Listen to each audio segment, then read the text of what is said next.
Bem, então eu vou acertamos aqui a gente começar com a nossa querida Lívia Santana, que é promotora de justiça do Ministério Público da Bahia, coordenadora do Grupo de Trabalho sobre Enfrentamento ao Racismo da Procuradoria Federal dos Direitos do Cidadão, do qual eu, o colega Jaime, também fazemos parte. Então, sem mais delongas, eu passo a palavra então à Lívia. Já agradecer muito, Lívia, a sua vinda aqui ao Rio de Janeiro para nos agradecer com a sua participação. Muito obrigado. Boa tarde a todas e a todos. Eu queria iniciar parabenizando o Ministério Público Federal, em nome do Dr. Jaime Mitropoulos, por esse encontro que é de fundamental importância, em especial no momento e no contexto político que estamos vivenciando no Brasil, em que o ódio religioso tem sido uma tônica, né?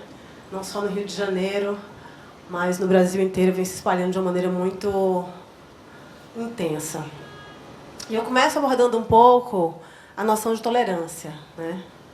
Eu acredito que num país que se pretenda realmente democrático, a tolerância não deve ser a nossa meta, a nossa missão. A intolerância, o ódio religioso são crimes, de fato, mas o contraponto da intolerância não deve ser a mera tolerância. Isso porque, doutor Suyama, a gente, quando fala em tolerância, na palavra tolerância, a gente precisa buscar a raiz, né, do sentido da palavra. Tolerar significa aguentar, suportar.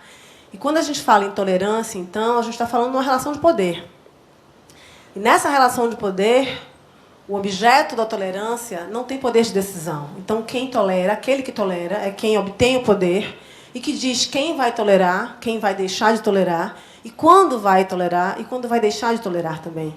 Então, não é o que nos interessa a mera tolerância, mas o respeito e a alteridade, o respeito à igual liberdade de crença. Eu creio que a gente chega num momento da ciência jurídica, da ordem jurídica brasileira em especial, em que nós temos os direitos garantidos, sim. O que nós precisamos agora é qualificar esses direitos com o princípio da igualdade.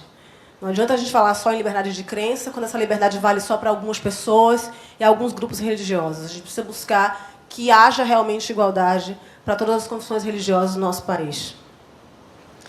E essa frase eu trago mais como uma pergunta do que como uma afirmação. O Brasil é um Estado laico? A nossa Constituição, de fato, garante um Estado laico?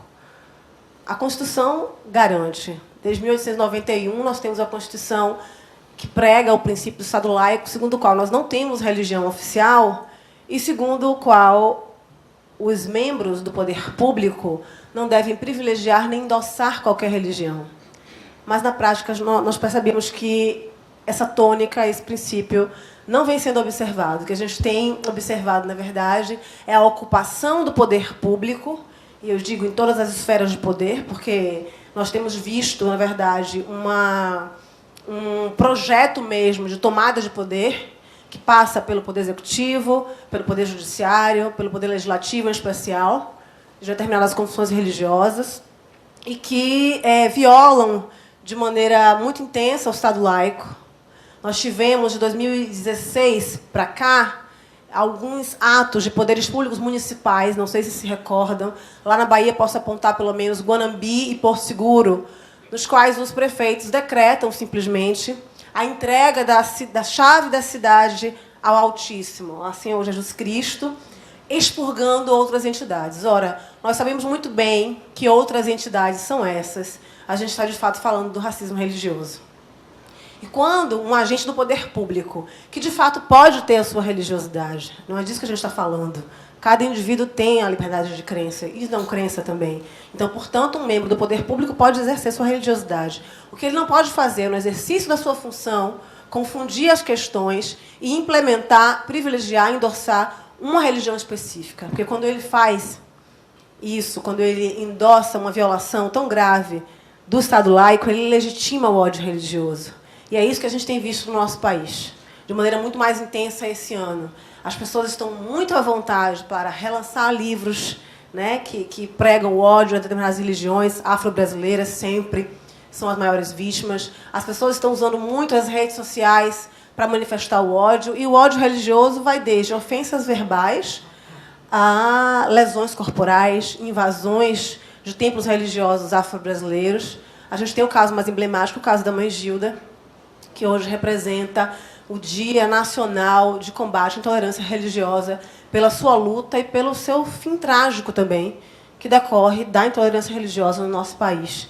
Então, a gente usa o termo intolerância religiosa, a expressão intolerância religiosa, mas para dialogar com a legislação, tanto nacional quanto internacional, do que como uma forma de acreditar realmente que essa expressão traduz o que a gente precisa falar. A gente está falando mesmo de ódio religioso, é de terrorismo religioso no nosso país. E essa história não começa em 2019, por óbvio.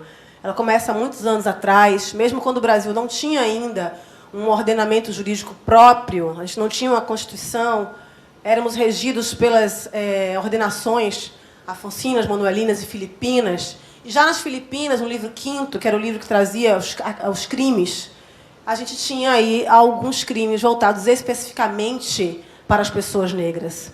A gente tem uma ideia equivocada de que no Brasil não tivemos lei segregacionista. Tivemos, sim.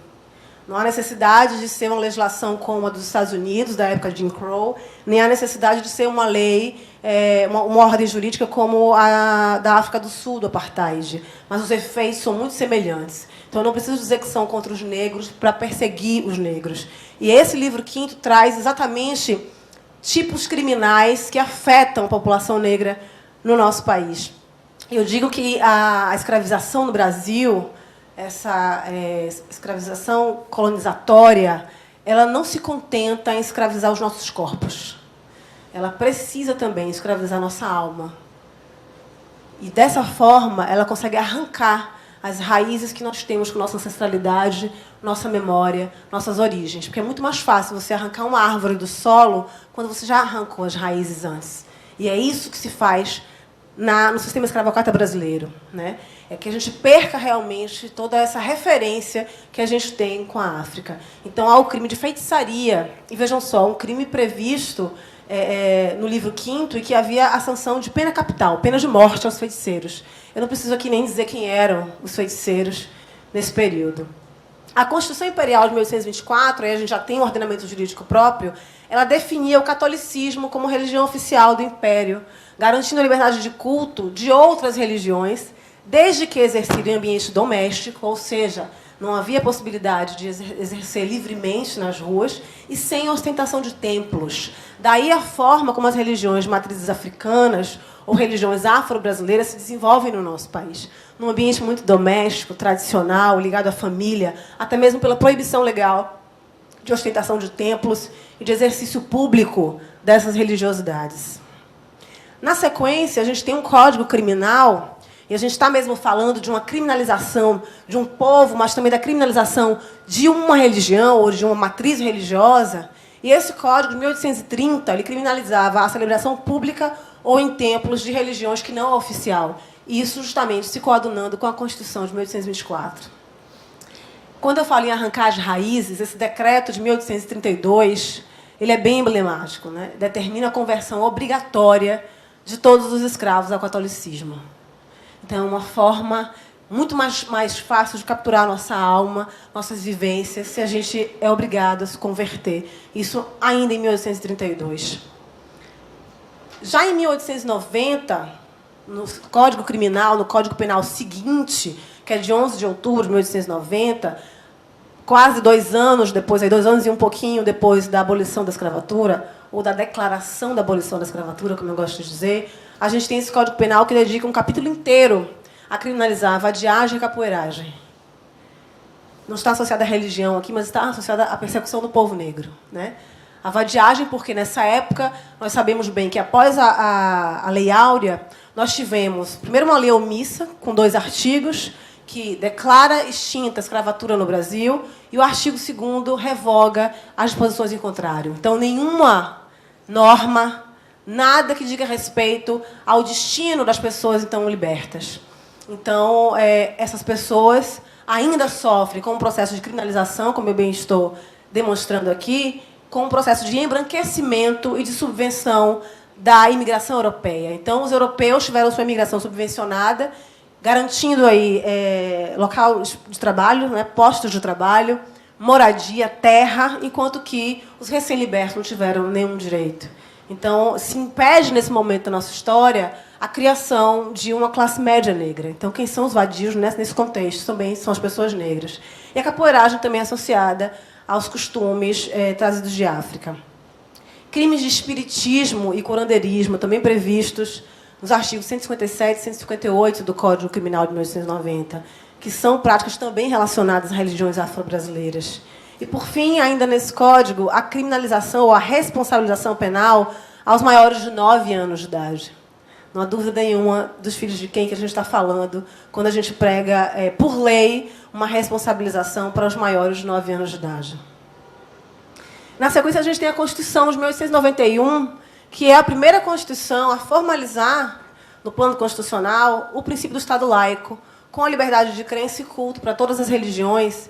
Mas, vejam, nunca é uma liberdade plena, né? Uma liberdade de crença e culto para todas as religiões, desde que não ofendessem a moral pública e as leis. Então, quem é que determina que moral pública é essa que é ofendida simplesmente com a prática de religiosidade? Que religiões são essas que são perseguidas a partir dessa ofensa à moral pública? Em 1912, acontece um fenômeno no Brasil ainda pouco conhecido, ou pelo menos ainda pouco difundido, o doutor Jaime está fazendo sinalzinho ali, porque a gente conversa muito sobre isso, chamado o Quebra, ou Operação Xangô. Acontece em 1912, em Alagoas, e por um viés muito político, que era justamente a ideia de se afastar do poder o governador de então, que era Euclides Mata, e se traz um pretexto de que ele tinha pacto com Xangô. Xangô era o modo como as religiões afro-brasileiras eram denominadas em Maceió naquela época.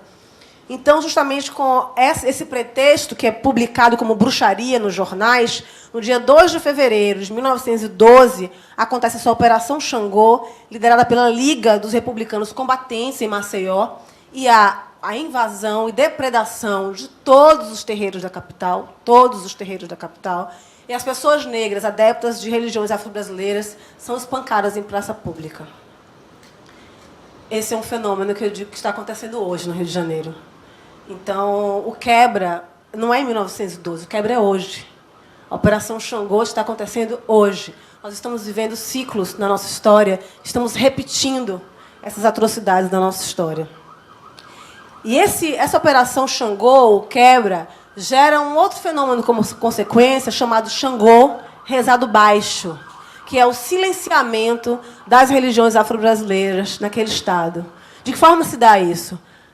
O exercício, os rituais de matrizes africanas passam a ser realizados sem palmas, em cerimônias fechadas, sem atabaques e sem objetos litúrgicos característicos das religiões afro-brasileiras. Vejam, isso é quebrar completamente a essência dessas religiosidades.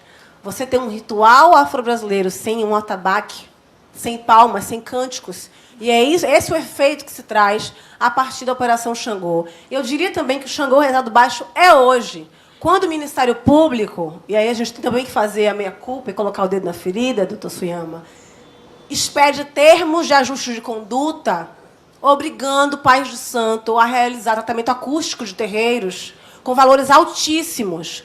Quando o Ministério Público, eu falo especificamente de um fato ocorrido em Minas Gerais, assina um termo de ajuste de conduta que obriga um terreiro a realizar os seus rituais, as suas cerimônias, apenas em determinados dias da semana e apenas com determinado número de atabaques. Pensem o que é isso. É o Ministério Público que deveria estar protegendo essas religiões, promovendo igualdade em termos de liberdade de crença, que está monitorando ou criando regras para que uma religião possa ter o seu exercício livre, como pregado pela Constituição. Então, o Xangô Rezado Baixo também acontece hoje. Também acontece na nossa realidade e também acontece pelo sistema de justiça. Eu tenho que dizer isso porque Dr. Jaime Metropoulos, doutora Eliane, que está aqui, são das poucas pessoas dentro do Ministério Público e outras poucas no sistema de justiça que estão nadando contra a maré, que estão fazendo um trabalho de contracorrente. Não pensem que a gente tem um sistema de justiça hoje uno no que diz respeito à proteção e promoção dos direitos humanos. Não temos. Não temos. E aí que se dá também a importância de eventos como esse, e a importância de estarmos atuando de forma articulada com os movimentos sociais, com líderes religiosos, porque essa legitimidade que vocês dão para a nossa atuação é muito importante para que a gente consiga continuar dentro da instituição como contracorrente, avançando nessa proteção, que eu diria que é a missão principal do Ministério Público, mas que não vem sendo entendida assim nos últimos anos, nesse contexto que a gente está vivendo. E ainda falando da legislação, a gente teve na Paraíba, em 1966, vejam só, uma legislação que obrigava sacerdotes e sacerdotisas de religiões afro-brasileiras a realizarem exame de sanidade mental. Você não poderia exercer a sua atividade religiosa sem antes se submeter a um exame de sanidade mental. Vocês já imaginaram um padre tendo que fazer um exame de sanidade mental para fazer uma missa, né? Mas isso aconteceu com as religiões afro-brasileiras, e eu não estou falando de um passado muito distante. Eu estou falando de 1966. Na Bahia, nós tivemos uma legislação muito famosa, de 72, que durou até 76, que impunha às religiões afro-brasileiras alvarás para funcionamento. E esses terreiros tinham que retirar esses alvarás em delegacias de jogos e costumes. É a verdadeira criminalização mesmo dessas religiões. E essas delegacias tinham duas funções fundamentais. A primeira era controlar a prostituição, imaginem só, e a segunda era controlar os alvarás de funcionamento dessas instituições, desses terreiros, desses templos religiosos. E a gente está falando aqui de anos após a instituição do Estado laico pela Constituição de 1891. Nós, religiões afro-brasileiras, somos as únicas no Brasil a termos instrumentos sagrados, ainda hoje expostos em museus do crime. Então, não pensem que esse sistema de justiça mudou muita coisa. A gente continua repetindo, em grande medida, o que a nossa história determinou em termos legais. Isso foi pregado pela legislação do nosso país. E nós, quando vamos num tribunal de justiça, no STF, no Ministério Público, que vemos... Deixa eu ver se tem aqui, meu Deus, ainda bem que não tem. Porque eu sempre passo por isso, falo isso quando eu olho para trás, tem um crucifixo. Mas é o que acontece, né? A gente acaba tendo sessões legislativas nas quais são lidos trechos da Bíblia antes de se iniciar, reza-se um Pai Nosso, tem um crucifixo, e isso corroborado pelo sistema de justiça ainda hoje no nosso país. Então, de fato, muito grave quando a gente fala, ainda nos dias de hoje, de um Código Penal, que é o Código Penal de 1940, ainda vigente no nosso país, que traz o crime de charlatanismo e de curandeirismo, também práticas associadas às religiões afro-brasileiras, né? É sempre a feitiçaria, a bruxaria, o charlatão, e a gente sabe que isso nos atinge de uma maneira muito peculiar, impedindo a nossa liberdade de crença. Força para o Brasil como escravos, por meio de crenças e rituais. Bom saber sobre racismo religioso. Marina, por que você não está de uniforme hoje? Por causa da minha religião. Religião? Qual é a sua religião? Eu sou do candomblé. Ela é macumbeira? Minha mãe diz que macumba é do mal. Ei, pessoal, o que está acontecendo? Por que vocês estão agredindo a Marina? Isso é racismo religioso. Vocês não podem discriminar uma pessoa por causa de sua religião. Candomblé é uma religião? É sim. É uma das religiões de matriz africana. No começo do século XVI, pessoas de várias partes da África foram trazidas à força para o Brasil como escravos. Por meio de crenças e rituais, conseguiram manter, com muito esforço, parte da cultura. Foi assim que as religiões africanas se construíram no Brasil. O que eu não entendi foi porque a senhora falou racismo religioso. Por que racismo? É racismo porque é uma discriminação contra a tradição de um povo. É direcionada às práticas religiosas fundadas por pessoas negras. Ao longo dos séculos, os negros, suas crenças e cultura foram desumanizados e marginalizados. E essa discriminação, infelizmente, ainda existe. Não podemos relacionar as religiões de matrizes africanas a coisas ruins. Quando fazemos isso, estamos cometendo racismo religioso. E isso é crime. As religiões de matrizes africanas respeitam a natureza, as pessoas e a comunidade que está em volta, promovendo sustentabilidade, saúde pública e educação. Toda essa riqueza cultural deve ser respeitada. Eu não sabia. Eu também não. Desculpa, Marina. Marina, a minha avó é da Umbanda. O meu pai é ateu. Eu vou para os cultos na igreja evangélica com a minha mãe. Eu sou budista.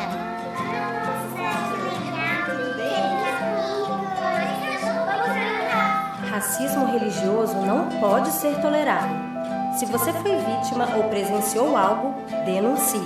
Diz que sim, todas as religiões devem ser respeitadas. Vamos saber. Conseguimos, enfim, né? Vejam, algumas iniciativas a gente tem adotado no Ministério Público da Bahia. Eu vou falar rapidamente de algumas delas aqui, até para pontuar o estado de coisas, né, que a gente está vivendo hoje. A gente tem uma recomendação sobre assistência religiosa nos hospitais, lá na Bahia, que teve uma repercussão muito boa, né? Porque a gente sabe também que as religiões afro-brasileiras têm dificuldade de acessar os hospitais para prestar assistência religiosa. Essa mesma assistência religiosa é um direito da pessoa que está em situação de carceramento. Mas nós sabemos da dificuldade dos sacerdotes e sacerdotisas de religião matriz africana de acessarem o sistema penitenciário para prestar assistência religiosa. É até um risco à vida. E aí o que acontece? Sobra o espaço unicamente para determinadas religiosidades que têm, em nome de Deus, pregado que essas organizações criminosas, muitas vezes, ao saírem dos presídios, façam o que estão fazendo hoje, o quebra que está sendo feito atualmente no Rio de Janeiro, que, inclusive, recentemente, com notícias, doutora Eliane, de proibição nas favelas de que as pessoas usem branco, imaginem só, por associar as religiões afro-brasileiras. Então, a gente está vivendo realmente um período de terror, de terrorismo religioso no nosso país. E, na sequência, a gente tem uma nota técnica também para os promotores de justiça na Bahia, para tentar evitar esse tipo de ajuste de conduta que tem sido feito em outros ministérios públicos, com terreiros, impondo condições para o exercício livre da religiosidade. Eu estou dizendo isso porque muitas pessoas e muitas confissões religiosas, para pregar o ódio religioso, têm utilizado como pretexto o exercício de direitos. Então, se eu tenho o direito ao meio ambiente ecologicamente equilibrado, livre de poluição sonora, então eu uso esse direito para praticar intolerância religiosa, ódio religioso contra os terreiros. Tem acontecido muito isso. E é preciso que o Ministério Público e o sistema de justiça sejam atentos, porque, se de fato é possível que haja poluição sonora por parte de um terreiro, isso seria, na minha opinião, ainda mais possível, mais recorrente com outras confissões religiosas. Nós sabemos que há templos religiosos que usam som mecânico, muitas vezes virados para a rua, né? Porque tem o proselitismo como muitas suas práticas, que, aliás, os terreiros não têm. Vocês não vão encontrar ninguém. Hoje eu fui para a Praça do Carioca, não? Como é que é o nome ali? Largo da Carioca, justamente. Tive que passar por ali e eu fui abordada por umas 10 pessoas. Posso orar por você? Eu disse, não, obrigada. Mas até chegar ao fim do Largo da Carioca, foi realmente uma luta, e educadamente, dizendo que não precisava orar por mim, mas esse tipo de proselitismo não é praticado pelas religiões afro-brasileiras. Então, creio que outras religiosidades utilizem som mecânico e poluição sonora de uma maneira muito mais intensa. Então, é preciso atenção para essa questão. Para pontuar alguns casos aqui, né? A gente teve um caso de poluição sonora em Iturama, Minas Gerais. Na ocasião, a polícia militar invadiu o terreiro durante a celebração religiosa, o que também é crime previsto no Código Penal e é abuso de autoridade. A gente precisa se informar dessas coisas para saber como agir.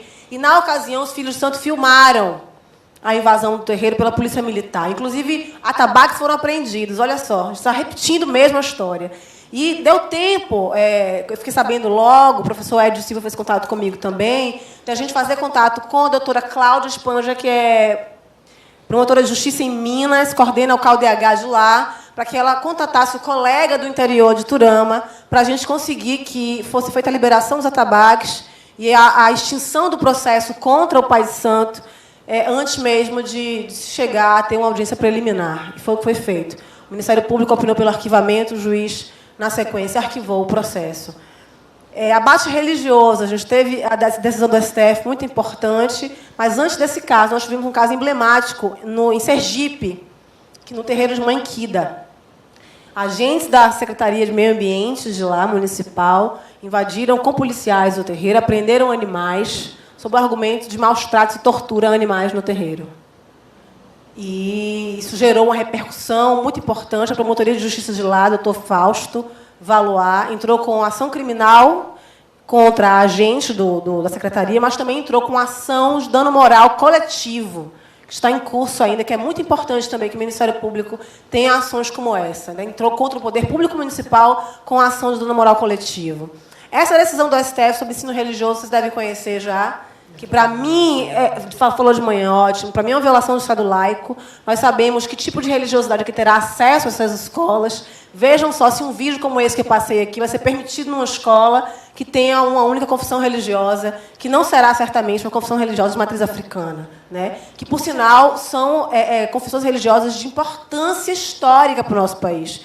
Então, se a gente tivesse um ensino religioso capaz realmente de informar as pessoas em termos antropológicos, sociais, culturais, sobre as religiões, isso era perfeito, mas a gente não tem esse tipo de ensino religioso. Então, eu prefiro até que nem tenha ensino religioso nenhum, do que tenha esse tipo de ensino religioso focado e direcionado para privilegiar determinadas confissões religiosas. E, por fim, uma lei muito importante, pouco conhecida ainda porque recente, que é a Lei 13.796, de 2019, que é uma lei que altera a LDB. Muito importante essa lei. Altera a LDB para fixar prestações alternativas à aplicação de provas e à frequência a aulas realizadas em dias de guarda religiosa. Tenho certeza que, em 2019, essa lei não foi aprovada pensando nas religiões de matriz africana. Tenho certeza disso, mas serve a nós também. Então, há a possibilidade de fazer prestações alternativas em épocas de obrigação religiosa. É só fazer um requerimento prévio ao período de afastamento por obrigação religiosa para conseguir se valer dessa Lei 13.796, que altera a LDB e que traz esse direito. Então, é importante que as pessoas de religião afro-brasileira, os membros do sistema de justiça e os líderes religiosos tenham conhecimento dessa legislação para que ela seja aplicada também a nós. E, por fim, porque eu quero ouvir também as colegas e vocês, deixar aqui a imagem de Mãe Gilda. Eu acho que as mulheres sacerdotisas de religiões afro-brasileiras no nosso país são a verdadeira imagem, o verdadeiro símbolo da resistência e resiliência do nosso povo nesse país. Né? Nós não teríamos, talvez, resistido e chegado onde chegamos se não fosse por essas mulheres, se não fosse por esse matriarcado que as religiões de matriz africana representam. Muito obrigada.